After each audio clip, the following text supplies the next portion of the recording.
السلام علیکم پیارے بچوں، جیسا کہ پچھلے سبق میں ہم نے حقوق اللہ کے بارے میں پڑھا تھا، آج ہم اس پیراگراف کے مطابق کچھ سوالات پڑھیں گے۔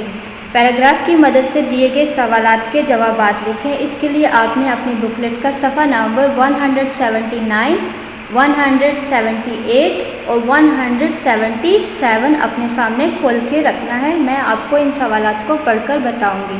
تو سوال نمبر 1 ہے، حقوق اللہ کسے کہتے ہیں؟ آپ نے بتانا ہے کہ حقوق اللہ مطلب اللہ تعالیٰ کے حقوق، اس کا کیا مطلب ہے، آپ نے صرف اس کا مطلب بیان کرنا ہے۔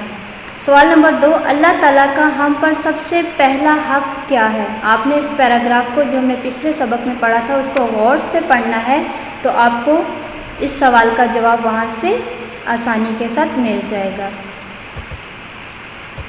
سوال نمبر 3، کیسی چیزیں کھانے کا حکم دیا گیا ہے؟ کیسی چیزیں کھانے کا حکم دیا گیا ہے، وہی آپ نے پیراگراف کو غور سے پڑھنا ہے۔ اس میں بہت واضح الفاظ میں لکھا گیا ہے کہ اللہ تعالیٰ نے ہمیں کیسی چیزیں کھانے کا حکم دیا ہے۔ سوال نمبر 4، اللہ تعالیٰ کی دی گئی نعمتوں کے لیے ہمیں کیا کرنا چاہیے؟ کیا ہمیں اللہ تعالیٰ کا شکر ادا کرنا چاہیے یا ہمیں اللہ تعالیٰ کا شکر ادا نہیں کرنا چاہیے؟ یہ آپ کو اچھی طرح پتہ ہونا چاہیے اور ہم نے پیراگراف میں بھی پڑھا ہے۔ سوال نمبر 5، اللہ تعالیٰ پر ایمان لانے کا کیا مطلب ہے؟ کہ جب آپ اللہ تعالیٰ پر ایمان لاتے ہیں، اللہ تعالیٰ کی ہر بات کو مانتے ہیں، تو اس کا کیا مطلب ہے؟ پیراگراف کو غور سے پڑھیں، واضح الفاظ میں اس میں یہ چیز بیان کی گئی ہے۔ سوال نمبر 6، اللہ تعالیٰ کے حقوق میں کون کون سی عبادات شامل ہیں؟ آپ نے صفحہ نمبر 179 پر اللہ تعالیٰ کی عبادت کے بارے میں پڑھا تھا، تو اس میں مختلف عبادات کا ذکر کیا گیا ہے، تو آپ نے ان عبادات کو یہاں پر لکھنا ہے۔ سوال نمبر 7، اللہ تعالیٰ کے حقوق کون کون سے ہیں؟ تفصیل سے بیان کریں۔ اب آپ نے اللہ تعالیٰ کے اتنے زیادہ حقوق ہم نے بیان کیے ہیں، آپ نے ان حقوق کو تفصیل کے ساتھ لکھنا ہے۔ پہلے آپ نے ہر حق کا نام لکھنا ہے، کہ حقوق کا نام آپ نے مینشن کرنا ہے، اس کے بعد آپ نے اس کو ڈیٹیل میں لکھنا ہے، تفصیل کے ساتھ آپ نے اس کو بیان کرنا ہے۔ اور جب آپ ان سوالات کے جوابات لکھیں تو آپ کی جو لکھائی ہے وہ بالکل صاف ہونی چاہیے۔ اب آپ نے اپنی بکلیٹ کا صفحہ نمبر 176 اس کو آپ نے اپنے سامنے کھولنا ہے۔ اس پر آپ کو الفاظ کی خوشخطی دی گئی ہے، آپ نے ان الفاظ کو خوشخطی کے ساتھ لکھنا ہے تاکہ آپ کی لکھائی جو ہے وہ بہتر ہو سکے۔ تو ان الفاظ کو آپ نے خوشخطی کے ساتھ لکھنا ہے تاکہ آپ ان الفاظ کو اچھے طریقے سے لکھ سکیں۔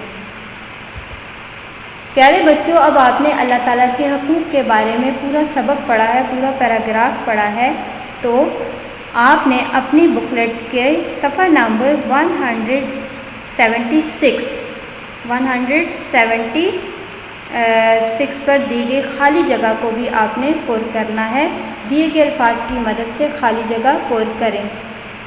نماز ایک حرام، اللہ تعالیٰ کو ڈیش مانا جائے، 5 وقت کی ڈیش ادا کی جائے، حلال چیزیں کھائیں اور ڈیش سے بچیں۔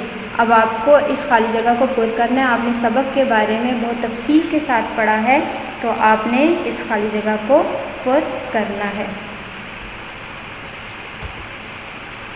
اسلامیات کی کتاب صفحہ نمبر 23 پر دیے گئے سوال نمبر 2 خالی جگہ پر اور سوال نمبر 3 کالم میں لائیں کو کتاب پر ہی حل کریں۔ حقوق اللہ کے بارے میں آپ نے تفصیل سے پڑھا ہے، آپ نے اللہ کے حقوق کے بارے میں پڑھا ہے، آپ نے پیراگراف کو غور سے پڑھنا ہے تاکہ آپ کو یہ خالی جگہ پر کرنے میں اور کالم ملانے میں آسانی ہو۔ تو اس کے لیے آپ نے دیے گئے پیراگراف کو، جس کی ہم نے سب سے پہلے پڑھائی کی تھی، اس کو غور سے پڑھنا ہے۔ اس کے مطابق آپ سوالات کے جوابات بھی لکھ سکیں گے۔